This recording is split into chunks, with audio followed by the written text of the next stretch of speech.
So I'm excited to introduce the next couple of speakers. They are our proud sponsors, and they're going to be talking about some important spaces, the digital out-of-home space, and then we'll get into programmatic digital here in just a bit too.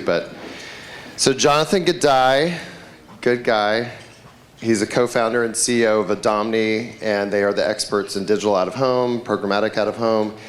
Have over 500,000 digital screens. I'm sure you're going to talk about that. Some exciting progress, not only in North America, but also over in Europe, 28 countries now.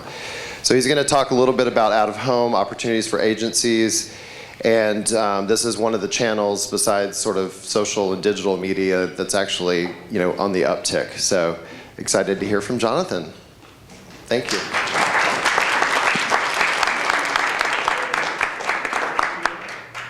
Thank you. It's good to see you all live and in person. How about that? Feels so good.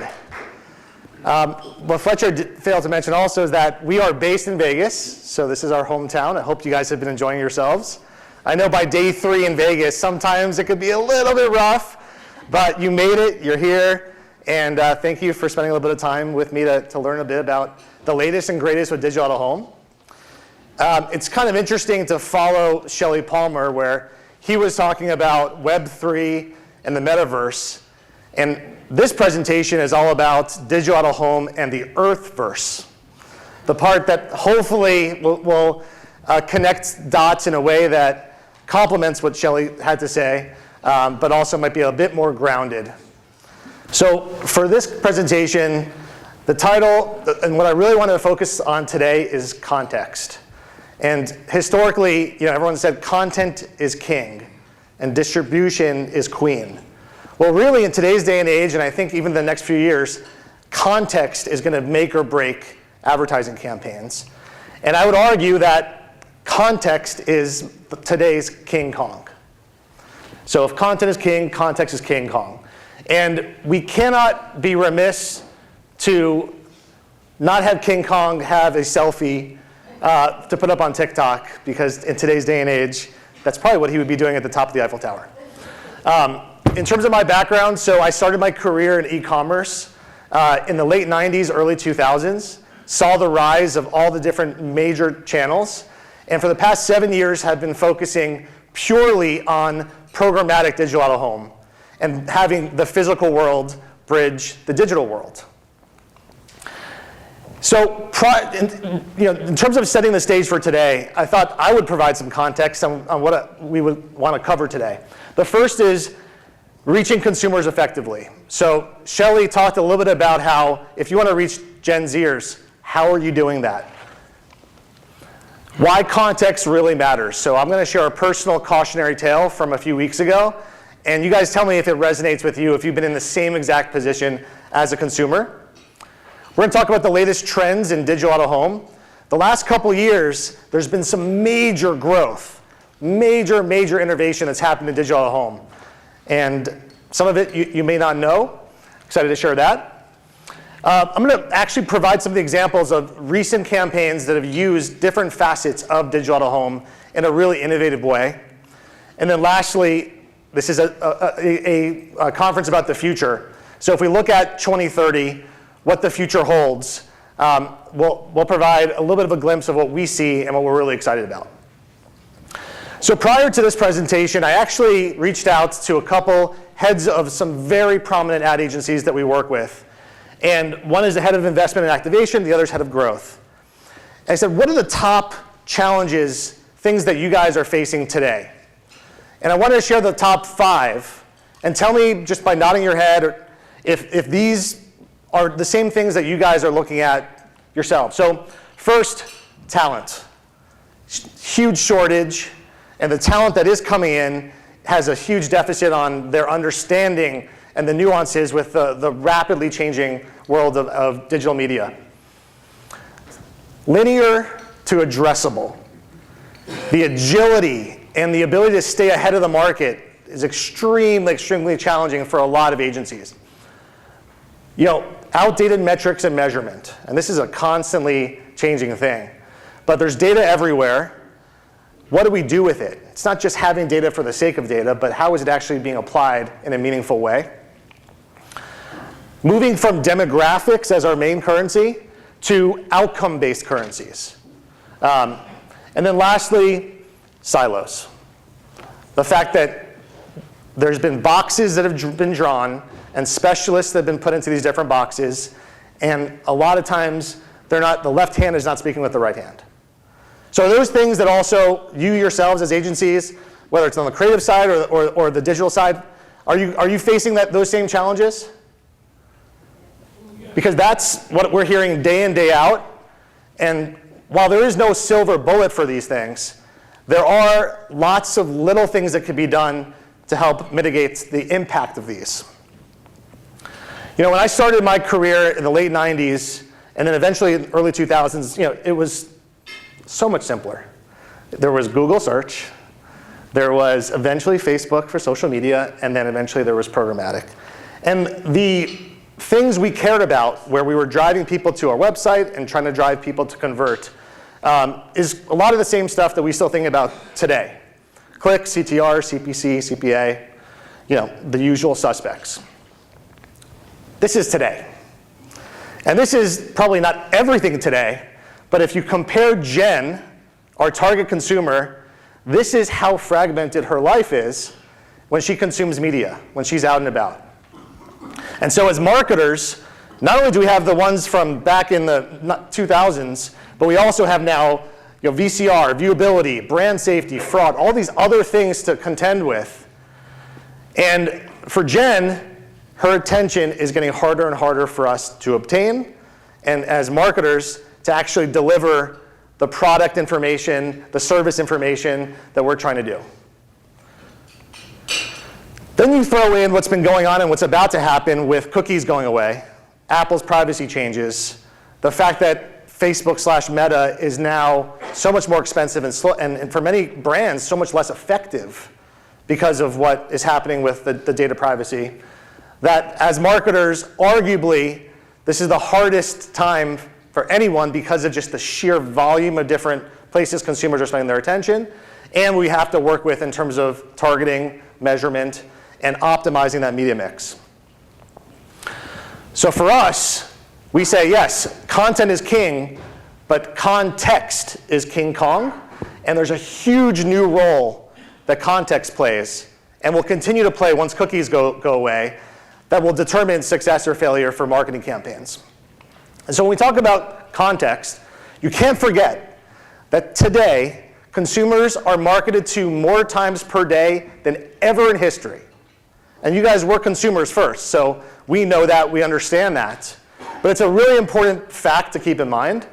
And some of what Shelley was talking about earlier of like how people are choosing to have their times, their communities to spend their time in plays into this in a big, big way. So let's say that we're putting Jen at the heart of our marketing tactics, and we want to attract Jen and we want to keep Jen. We see 4 key elements here.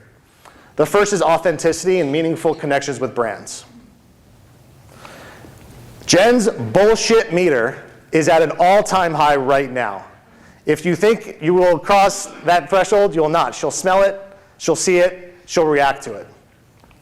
The third thing is that if she has a bad brand experience, it's so easy to switch. There's never been more other options, alternatives at her fingertips. And the last thing is we recognize that we're doing interruptive marketing for a lot of the channels that we're buying. She'll tolerate that so long as it's relevant and done the right way. Here's a cautionary tale for me as a consumer of how context was delivered in a really bad way that turned me off as a consumer to a brand. But first, have you guys, any of you seen this show? 1883? No? A few nods? So I'm probably like a lot of people. We've got Apple TV, we've got Amazon Fire, we've got all the different streaming capabilities. And my wife and I were looking for a new show. So I'd heard about 1883, and I'm a history buff. I love to end my kind of day where just digital, and go to a show that's going to take me out of this world to something else. And so I didn't have Paramount Plus on my Apple TV, so I downloaded it. And I said, you know what, it's worth $5 to try this new show, $5 a month. And if you haven't seen the show, I'm not going to spoil it for you, but it is a beautiful show. It literally talks about how in 1883, this family traveled from Texas trying to get to Oregon, and it's a love story, and there's hardship, and it's a gripping, gripping, gripping cinematography. So picture this scene. I am in bed with my wife. It's 10 o'clock at night. We're watching the first episode of 1883. And I downloaded just the standard Paramount Plus app. And after watching probably 10 or 15 minutes of the show, this commercial plays. Do we have any more paper towels? Yep. Check the pantry. I just ordered from Boxed. What's Boxed? Boxed is the only wholesale club that lets you tap into the value of buying in bulk online. Is that right? But unlike other wholesale clubs and online stores, Boxed has no membership fees. Delivery is super fast. And look, free samples. Now we don't have to worry about running out. Can we order cookies next time? Save 20% and get free shipping on your first order at Box.com. The better way to shop bulk. So we went from being like on the prairies of Kansas in 1883 to a guy being toppled with paper towels and bulk toothpaste. And it was just like that was a little jarring, but okay. I know I'm not paying for the ad-free version. So next scene, and there's adversity, and there's people dying, and there's just the incredible survival story for humanity. And then it cuts to a commercial, and this guy's getting toppled by toilet paper again. And then you go back to the Wild Wild West, and I looked at my wife, I'm like, are you feeling what I'm feeling here? And she's like, yeah, hopefully that's it. And we go back to 1883 again, and the same commercial hits us for the third time in the same show, going back and forth from 1883 to 2022. I said, I can't do it. I cannot do it. I have to. So stopped it, took out the credit card, paid the $5 more, got rid of ads, and said, anytime I see a Boxed ad or a Boxed product, I am not buying this thing, because that was my contextual introduction to their brand. And yeah, maybe a marketer didn't have the frequency capping turned on. Maybe the CTV streaming service just didn't have their act together. There's a lot of ways that this could have probably been prevented. But the fact of the matter is that we are consumers first, and we have to be very mindful of the bullshit radar, where you're placing your ads, and how people are going to be receptive to them. If I was at the gym in the morning and I was between sets and I looked up at a screen, yeah, maybe I think about toilet paper. Or if I was on a subway in New York City just killing time and I looked up, do I need more toothpaste? That would probably be a good contextual delivery for someone who would be willing to receive that. So as marketers, context is so, so valuable. And so the question, the trillion-dollar question, as we move from an industry in digital marketing that's 500 billion, moving to a trillion, is how do we influence consumers without pissing them off? How do we craft strategies that in the cookie-less world that we were about to enter, with privacy centricity and people owning their data, and crazy fragmentation of consumer attention, how do we win? And so from our perspective, one piece of this that we see is extremely undervalued, extremely underinvested in, and actually fits into this model of contextual relevancy, digital out of home. So our answer, what King Kong would say, is how do you do this stuff? It's rewrite your playbook. Take some bold moves, bold looks to rethink what that consumer journey is and how you can have the optimal marketing messaging delivered at the right time. So for Adomni, we've come up with this term performance branding, and it's in response to this siloed world where people say, oh, I'm performance marketing and I'm brand marketing. Do brand marketers not care about performance of their ads? I mean, let's face it. These things connect. And while there has been walls in the past where it's performance, I'm search, social, display, lower funnel, and then there's the wall, and over here there's television and out of home, It's changing. Programmatic is changing that. Consumers' behavior is changing that. Where everyone is seen and is probably participating in CTV and the huge upswing in growth it's having, because when you're putting your consumer at the heart and then surrounding them with all the touch points, you deliver a better outcome. Well, digital out-of-home has the same, exact principle here. And our belief is that the best marketers are the ones that are thinking about holistically the channels and combining them so that you are exposed on the very large screen to something for discovery, and then you can convert with social media, with search, all of the lower funnel, but working together. And so the last couple years, certainly, as you can imagine, March 2020 was a very rough time for the out-of-home industry. We were all stuck in our homes. But during the pandemic, it allowed the entire industry to focus on technology and inventory supply enhancements. And so this is a graph, a chart that I pulled this morning from 2 days ago. I don't know if you guys have tracked consumer mobility, but Apple has this great dashboard. It's on apple.com/mobility, I believe. And what they did is they said, if you go to January of 2020, before the pandemic, and every day after that, how are people, based upon iPhone data, how are people moving based on driving, based on walking, and also based on transit? But we're focusing on just walking and driving here. And you could see that dip in April, March, April, right? That huge trough where we were all stuck in our homes wondering what the hell is going on. Crazy times. But you also see the climb, and the really interesting thing is that right now, as of 2 days ago, driving is 49% higher than it was before the pandemic, and walking is 60% higher. So people are spending more time than ever out of their homes because, like you guys, they want to go to conferences in person, they want to go on vacation with their family, they want to go to sporting events, all the things that we were deprived of doing.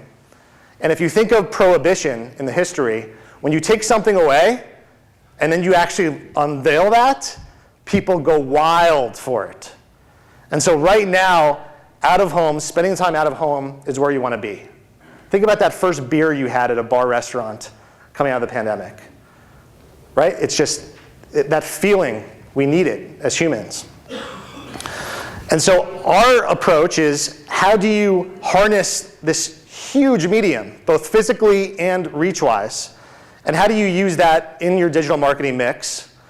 And the first stat is, this is from a Nielsen study, where 90% of people 16 and over in the US notice out-of-home advertisements in any given month. So when Shelly said, how are we reaching Gen Zers? They're going to school, they're going to soccer practice, they're doing all the things that travel past different screens. The other stat, which was really interesting, was 2/3 of smartphone users actually take an action when they see that out-of-home ad. So no, it's not on your phone clickable, but it is driving people to do things like searching for a brand, searching for a product, taking a measured action. So these stats, are just incredibly powerful when you think about percentages and actually influencing consumer behavior. And when you think of combining out-of-home with other channels, Facebook, this is actually on Facebook Meta's website, where they did a study where they said if you just advertise on Facebook, what are the results? And if you advertise on just out-of-home, what are the results? And if you do them together, and there was a huge lift. It's because people are being primed on the big screens, and whether they know it, don't know it, I don't know if you guys have seen the movie Focus with Will Smith. Great, great movie. But there's the incepting of messaging, the surrounding audiences, where they will take that action when they see that TikTok ad, when they see that Instagram ad. But you have to have that opportunity to discover in a way that's consumer-friendly, brand safe. One of the big problems with out-of-home, historically, it's a very fragmented market. There are hundreds of media owners. And I know this conference is a worldwide group of agencies, so we'll talk on a worldwide scale, but first in the US, while Lamar, Clear Channel, Outfront, those are the big guys, but there's also hundreds of other media owners like GSTV for gas stations, Lightbox for shopping malls, the tops of Ubers, Zoom Media and gyms. Well, in the past, if you were doing a national campaign, it was an IO with every single one of those media owners, and it was sending a piece of content to every single one of them manually to traffic. And then you had probably a 28-day minimum campaign flight. Well, the beauty of programmatic and what has happened over the last 2 years is that now all of this inventory is in one place. So you can go to one platform on the buy side, and you can target all of these audiences and all these screens without having to talk to a single sales rep or do a single insertion order. So that's one really big one. Internationally, you can see JC.co up in the top right. That's 81 countries of digital billboards, urban panels, airports that you can now target programmatically. So this is was the start of how this even becomes possible, is being able to aggregate it all. When you look at the map, that's not a T-Mobile coverage map. That's actually, every one of those is a digital screen that is targetable, is activatable, literally within minutes. And so maybe one day parts of Nevada or parts of Oregon might have more to fill that whole screen with red, but there's just not many people living there. So we'll see when the world kind of catches up to that. And the beauty of it is that we don't own any screens. So Adomni is a complete marketplace where we're just connecting agency, marketers with the screens and the ability to activate very quickly. From a targeting perspective, another thing that out-of-home never had was the ability to say, I want to reach a very specific demographic, and I know that not all screens are equal. Digital billboards on a freeway might differ from the screens in shopping malls or gyms. So we partnered with a few different mobile data companies, including PlaceIQ, Reveal Mobile, Precisely, Mira, where you can actually say, if you're a sports betting company, I want to reach people who have visited a casino in the last 30 days. And the platform will say, well, here are the best screens that over-index based upon who you're trying to reach. So that used to be more social media, lower funnel, but you can now do that in digital out-of-home, or bring your own first-party data. The second is that out-of-home was never measurable. You would put up your ads and say, great, how many locations was I on? How many impressions did I get? But by connecting mobile device IDs to exposures, we can add tracking pixels to your brand's website or JavaScript to their mobile apps, and we can actually show the lift that happens from exposed audiences who saw the ad, and did they go to the websites, did they make a purchase, did they show up in store? And that's something that's included on literally every campaign as long as there's sufficient scale. So it's not this really expensive or cumbersome process, it's just included.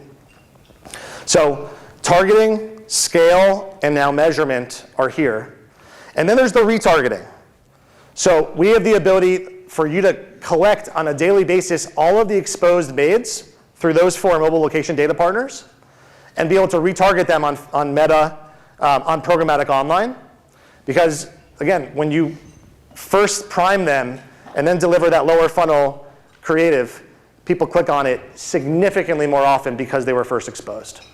So we call that mobile ID passback. And this is how we bridge performance and branding. It's mobile, it's digital, it's programmatic, and it's happening right now. So those are the cool aspects of what is available. I thought it'd be really interesting to actually show you some of my favorite case studies. We've done thousands and thousands of campaigns over the last 7 years, but I picked out a few that highlight what is possible, and maybe it'll spark some ideas for you guys as you're talking to your clients and showing up at a meeting with some fresh approaches, some new novel ways to actually deliver on their marketing objectives. So this was just recently. So Super Bowl, we worked with DraftKings and their agency.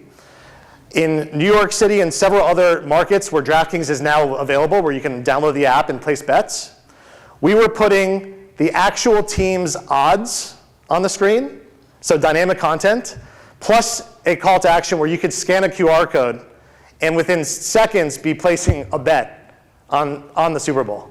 It was incredible. So all over New York City, it was opportunities. And this was done 3 days before the Super Bowl, when people were actually thinking about placing a bet and in the mindset of doing something fun. So we exposed them to it, and then we gave them a call to action. On the right-hand side, this just ended, this campaign with FanDuel, where not only were they putting their special offers, so it was put in $5 and get $150 to bet, because they're now in user acquisition mode, user engagement mode, but they were also putting all the upcoming games and the odds. So 64 teams when the tournament started. Every day, for that day, consumers were seeing the games that were happening and deciding if that was enough of a spread where they wanted to get in on the action. So digital out of home is not just purely about that, buy my product, place your sports bet. You can also deliver value by providing content that surrounds your ads. And that's how you get the best impact. That's how these ads don't get ignored and turn into wallpaper, because they're fresh, they're interesting, and they're also varied. So record betting activity, record revenues. We worked with Nestle's agency, who did this campaign for Starbucks Nespresso, where for the holidays they were doing a holiday-themed Nespresso capsule, and they wanted to drive attention. So one of the really cool things about digital out of home is the ability to influence on the path to purchase. So you can now, what they did was upload a list of all the Target stores, do a 3 to 5 mile radius, depending upon where the store is. And as people are driving past, even into the parking lot, you are presenting that kind of last mile message. And they ended up seeing a 42% lift in store visits as measured by the Mira study. And so think about all the different retail applications, whether it's Walmart stores, Target stores, C stores. If you just have someone think about that product on their way into the store, the results are huge. Kylie Jenner, not one that you would think needs to do out-of-home advertising or paid media of any sort. She has 325 million followers on just Instagram. We worked with Kylie's team directly on what was the largest digital billboard campaign ever done. And this is really interesting from a scale perspective. What I love about this one is that we first got introduced to them on a Friday afternoon, and they were launching their new skincare line on Wednesday. And they said, well, how many billboards do you guys have on your platform? At that time, it was 4,300 digital billboards. Big ones, the 48-foot big ones. And in typical Jenner Kardashian style, they're like, okay, well, what would it take to have all of them? And we had never done anything like that, where they basically wanted the entire half of the US's digital billboards to promote their products. And they also didn't know when they were going to sell out. So there was this really interesting thing where it was a huge scale, but they also had their finger on the button that when they sold out, they didn't want to keep advertising something that people can't buy. And so literally at 7 in the morning, the first creative on the top left went live saying it's going to be available at 9 o'clock. So people driving into work, girls, and boys driving into school. And then right at 9, they switched it to available now. And then by early afternoon, they ended up selling out. And they let it run for 1 more hour, and that was it. Pause the whole campaign. 1,000 cities, digital billboards at the same time, 400 shopping malls where people have their wallet out, thinking about what they're going to go buy, saw these ads. They loved it. It was just incredibly successful, and this had never been done before. And think about movies that are launching, right? Where that first weekend is so important for movie studios. Or think about streaming shows that are going live on Netflix or any of the shows. Any big product launch, we can do every single continent right now, where what Kylie did in just the US, we can do globally. From Tokyo to London to Berlin to you name the big city. That's the reach of digital out of home, and the control that you have with it is unprecedented. The last here that I want to highlight is speed.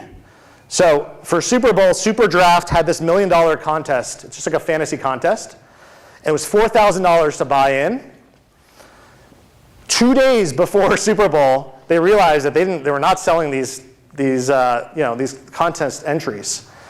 And they said, we want to target all the major NFL cities to raise awareness for this on both large format out of home and indoor. And literally the same day, they launched their national campaign. That's what technology can do. It opens doors to reach consumers in a new way where you're just limited by your imagination, not by the heavy lifting that came from having to activate a national campaign. So with this one, we ended up helping them add 740,000 of contest entries in those 2 days leading up to Super Bowl. So those are a few of kind of looking back, and I know that this conference is all about the future. And so I just wanted to do a little bit of stargazing with you. Shelley Palmer spoke for an hour and a half on the stuff that's coming in the future. I thought it'd be kind of cool to talk for just like 5 minutes on some of the cool things that I see, and some of it intersects with what he was talking about. But let's think about movement. In the next 5 years, the electric revolution is going to be here, where automakers are saying, we're not making any more internal combustion cars after 2025, 2026. So all of us will be driving around in EVs. Well, most of us will be responsible and we'll plug in at night, but some of us are going to forget, and oh shoot, I'm on a road trip or I'm out and about, and there will be charging stations all throughout our communities. I think gas stations are going to be starting to be converted to hybrid charging and gas stations. So new screens, new ad-enabled opportunities are going to be there when you have a 10 or 15 or 20-minute fuel up for electricity. You'll have an opportunity to reach those consumers in a very captivating way. Let's go even further than EV. So if we're going to go to 2030, I don't know if autonomous is going to be ready by then, but I think there should be some form of autonomous. And you might have heard that Waymo just has right now, a car on the road that's fully autonomous. So what does that mean for out-of-home advertising, where you're not sitting at the steering wheel anymore, looking at the windshield? You're being transported to where you need to go. And so we see a world where kind of what Waze is doing, where they're infusing ads into your smartphone or into your dashboard of your car, but having that happen inside, but the car actually communicating to all the different screens that are around it. That's the biggest advancement, is 5G is going to let your car talk to the billboard, talk to the other cars around it, and then use that information to deliver a more relevant ad experience as a consumer. And I think that you will be able to choose, kind of going back to this whole data revolution and privacy, you'll be able to choose what you want to communicate out there. So some Gen Zers are wide open, and some millennials are like, no, I want to keep it really tight. But the fact of the matter is that as advertisers, as marketers, it's not going to end. Out-of-home doesn't end when you're not looking out the window with the steering wheel in your hand. You're still going to want windows, and you're still going to want relevant ads, and you still want to discover things. It just is going to be in a slightly different way. And then when it comes to this 5G future, we're all seeing this with televisions. I took my mom to Best Buy a few nights ago, and for $300, we bought a 55-inch 4K TV. $300. So the prices of televisions are just keep going down every year. And we see a world where what's now pasted and printed vinyl will actually be a thin LED screen. And so it still might be static. It might be Beyonce 500 feet on Sunset Boulevard for her new album, but she could change it if there's something else that doesn't require a human going up and taking it down. And it's going to be communicated through a 5G network to connect those types of experiences. So it's very cliche to talk about the Blade Runner movie and the Minority Report movie where you walk in and Tom Cruise and the jeans are recommended to you. But the reality is that the data flow and the screen intelligence will be there. The key is just making sure that we don't freak out consumers to the point of weirdness. Which I don't know about you guys, whenever I say something and then the ad shows up in my LinkedIn profile, that's kind of freaky. At first it was like, whoa, but you get used to it. But the name of the game has to be contextual relevance. The name of the game has to be a value exchange with consumers. And going from 2030 to today, my just few things to think about as my parting words are, break down the silos. Come away from this conference and saying, what are we going to be doing differently? How do we get a holistic planning and activation that happens early on? How do we bring creatives early on into the mix so that the digital out of home or the display ad isn't an afterthought? It's the consumer journey and us wanting to make sure that we're telling our story, we're delivering contextual relevance, and we're also sequencing the messaging in a way that it actually works really well together. I don't see that happening today very often. I see you've got a digital team and you've got a traditional team. And they're not necessarily in the same table or being thought of from a planning perspective. So that's one thing I'd personally like to see change. The second is experimentation. Testing and learning applies to our medium too. So you can put up your ads, produce reports, see what's working, and optimize the same way that you're doing that on your lower funnel DR campaigns. And the last is that in many ways, Adomni is an agency. Like most of our clients are agencies, but this is also a new channel in terms of the way it's being utilized. So we can help you craft the plans, we can help you optimize them, and it's self-service where if you want to just completely go in and use the platform like you do the Trade Desk or like you do Google, that's fine. But we're here to help, and we want to help these be successful for you. So take advantage of that. We don't charge anything extra for that, and we know that's an important thing. So context is King Kong. I mean, it really, really is important. And if you guys want to learn anything more or talk to me after, I'll be here all tonight as well. Or scan this and you can get in touch with us. But thank you very much for your time.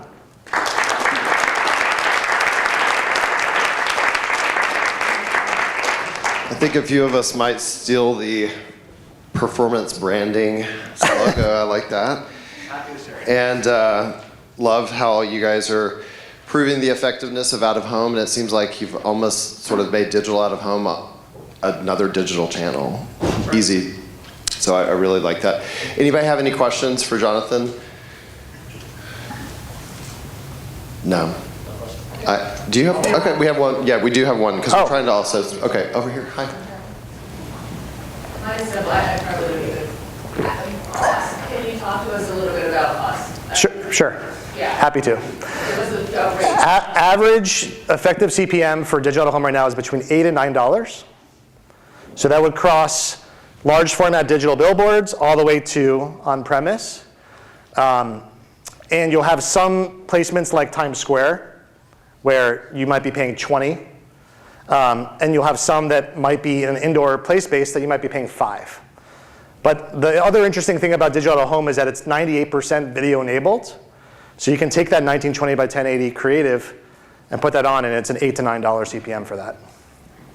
But you could, I mean, your spend could be $1,000 for an hour, or you could, $10,000. Yeah. I mean, there's no minimums in terms of the platform. It's literally put in any daily budget. It works just like Google and Facebook.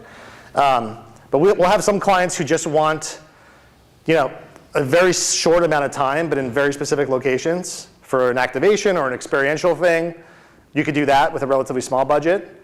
And then we have others where if any of you are going back to New York or Chicago, we have a really large campaign with a D2C brand called Thorne, where you'll see the Thorne vitamins everywhere, and that's a significant investment. Did we have one more question? No? You're good? You were just looking at me? I'll be here all day, so if anyone has any more questions, want to talk privately, happy to chat. Thank you. Thanks, Jonathan.